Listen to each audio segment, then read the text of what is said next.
Continuing on my business series, this is Alek from Get Shit Done. I'm gonna tell you how to get shit done.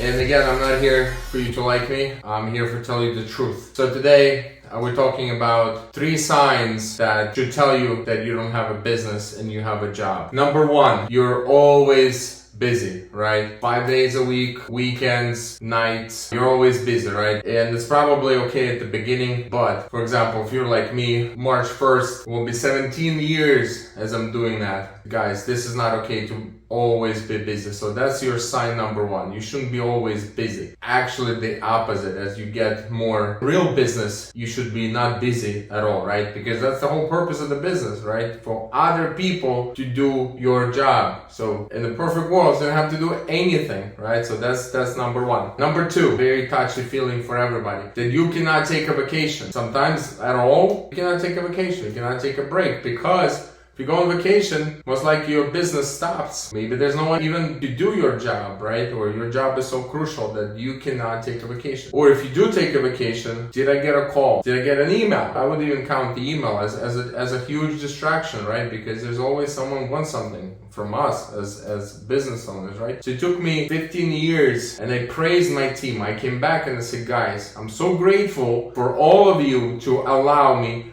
to take a fucking vacation, right? That no one called me and I don't read the emails. You know why? You want to know my secret rule for email? Is if someone needs you, they will email you back. There's nothing in the world, unless maybe I know you're a surgeon, that you have a scheduled surgery that cannot wait a week, right? And number 3, probably is the most important one, is that you cannot afford help. You cannot afford hire anyone to help you. Okay, so some people, they don't want to get help. They want all the money in the world. That's fine. There's this thing called balance. And at some point, something's going to give. Personally speaking, it cost me dearly. 2-time divorce. Twice, I should say, right? Here in America, they're very, very, very, very, very expensive. My personal life is what paid for this career advancement, right? For all the missed weekends and vacations that were not real vacations, right? So that's in my case. I know what's going to be in your case. So you might not be thinking you need help. That's one case. The worst case is that when you cannot afford it and you know it. It's not even a job at this point. It's a hobby that, you get paid occasionally. So let's talk about it real quick, how to fix it. Number 1, took me 14 years to realize that you need to learn how to run a business, okay? If you're a brilliant technician, you're a brilliant cake maker, you're a brilliant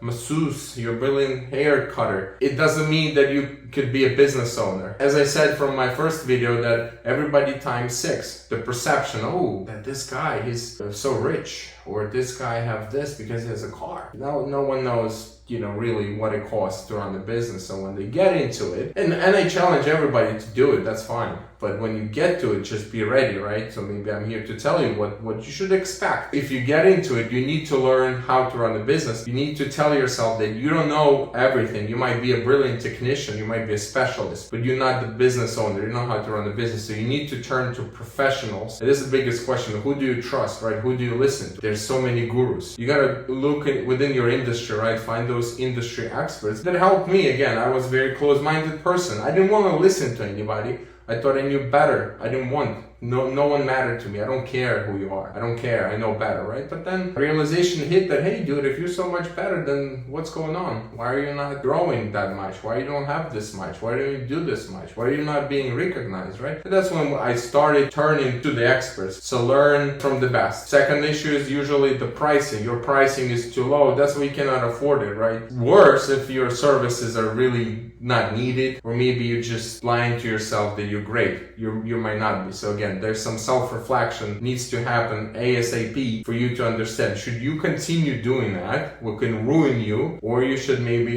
step aside and think about it, right? If you do all those things, the third thing is probably the hardest, how to delegate, right? How to give your responsibility back to someone or give it to someone, right? How do you let it go, right? Your secret sauce, what makes you, I do this better than anyone. Probably you do worse than than anyone. You just think this way, right? There's probably people, your people, that could do it better, the star for this responsibility. But again, here's the balance. You gotta recognize attributes this person have, right? Abilities, right? Here's you're like a coach. Are you putting someone in the winning position, or by giving them these responsibilities, you're putting them in the worst condition, right? So again, for you as a business owner, thing number 3 is to delegate. Learn how to let it go. And of course, you need systems in place, but that's totally completely different topic. Listen to it again, do some self-reflection, look yourself in the mirror and say, do I have a job? Or do I have a business? Or do I even want to have a business, right? Learn some more, talk to someone that's been there, done that, have some success. Ask for their personal stories, right? What did they give up, right? What did they get in return? Is it worth it? But you gotta do a self-reflection. Be honest with yourself. That's all it starts. If you cannot be honest with yourself, you're in trouble. That's all I can say. See you in the next one, guys.